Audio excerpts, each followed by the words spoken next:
the River Basin Authority announced a tariff to the market. Yes, yes. And it's a kind of a price signal, and then it shows to the both supply side and demand side. Yes, yes.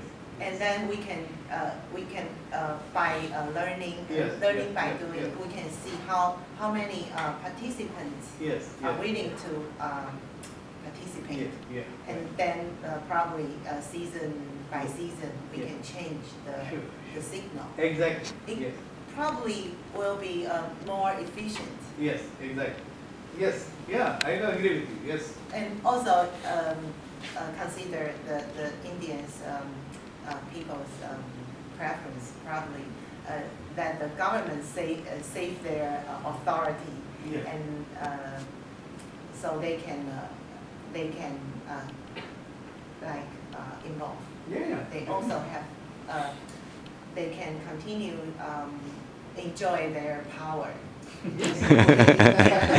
Exactly. But and also I noticed that in your analysis you only describe the conflicts between farmers and farmers. Yes, yes. But you didn't mention anything between sectors.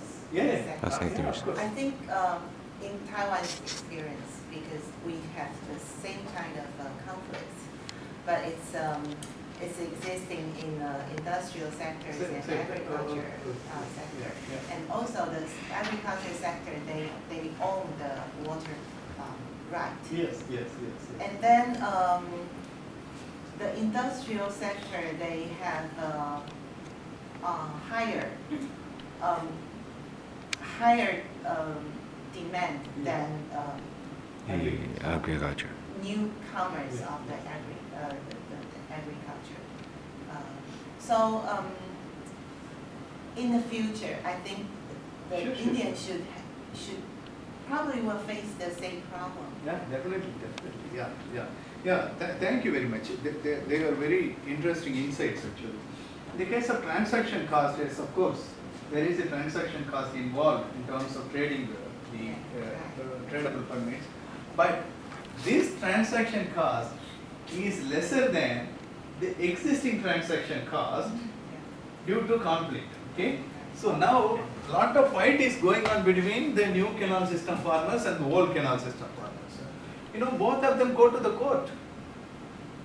They incur a lot of expenses on the court proceedings, etc., in order to get the water. So that forms a very substantial amount of transaction cost. Not only that, they field their own, candidates in the election and then pump in huge amount of money to make that candidate win. Right? So rather, a lot of money is being spent for resolving this water, which forms the transaction cost. So in case we bring in market-based kind of instrument, there is a transaction cost, but that is lesser than the existing level of transaction cost. The second thing is of course, what I thought was that initially the tradable permits can be tried within the agriculture sector, between different canal systems.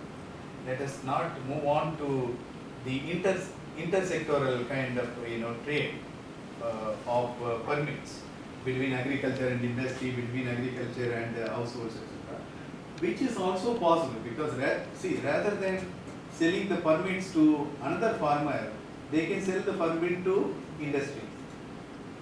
They can sell the permit to the municipal corporation. So now, rather than the farmers, taking the water, the industry or the municipal corporation can take that amount of water. But that is in the long run, right? So let us initially, try this within the agriculture sector. So that is the intention. Thank you for that insight.